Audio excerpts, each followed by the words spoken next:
இந்த கதையில் ஒரு விவசாயி மற்றும் 3 ஆலோசனைகளை பற்றிதான் பார்க்க போகிறோம். ஒரு சிறிய கிராமத்தில் விவசாயி ஒருவர் இருந்தார்.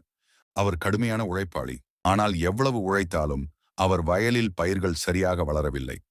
சில நேரம் பயிர்கள் காய்ந்து போனது, சில நேரம் பூச்சிகள் தாக்கியது. இதனால் அவர் மனம் மிகவும் வருந்தியது. ஒரு நாள் அவர் வயலின் ஓரத்தில் அமர்ந்து யோசித்துக் கொண்டிருந்தார். நான் இவ்வளவு உழைத்தும் ஏன் பயிர்கள் சரியாக விளையவில்லை என்று அவர் தன்னைத்தானே கேட்டார். அப்போது அந்த வழியாக 3 புத்திசாலிகள் வந்தார்கள். விவசாயி அவர்களிடம் தனது பிரச்சனைகளை சொன்னார்.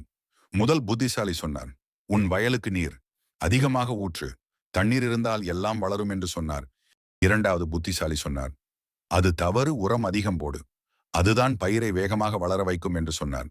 மூன்றாவது புத்திசாலி சற்று சிரித்து அமைதியாக சொன்னார், நீர் உரம் அதிகம் போடுவது தீர்வு இல்லை, முதலில் உன் மண்ணை புரிந்து கொள், அதற்கு என்ன தேவைப்படுகிறது என்பதை அறிந்து செய் என்று சொன்னார். விவசாயி குழப்பமடைந்தார். 3 ஆலோசனைகளும் வேறுபட்டதாக இருந்தன. ஆனால் அவர் 3ஆம் நபரின் வார்த்தையை நம்பினார்.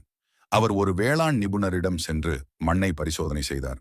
அப்போது தெரிந்தது, அந்த மண்ணுக்கு அதிக நீர் மற்றும் அதிக உரம் தேவையில்லை, சில குறிப்பிட்ட ஊட்டச்சத்துக்கள் மட்டும் தேவை என்றார்.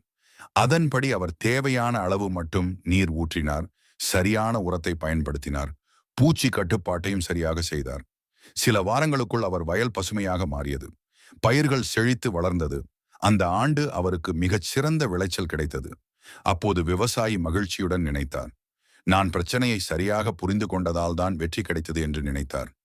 இந்த கதையிலிருந்து நாம் தெரிந்து கொள்ள வேண்டியது, பிரச்சனைகளை முழுமையாக புரிந்து கொண்டு சரியான தீர்வை தேர்வு செய்தால்தான் உண்மையான வெற்றி கிடைக்கும்.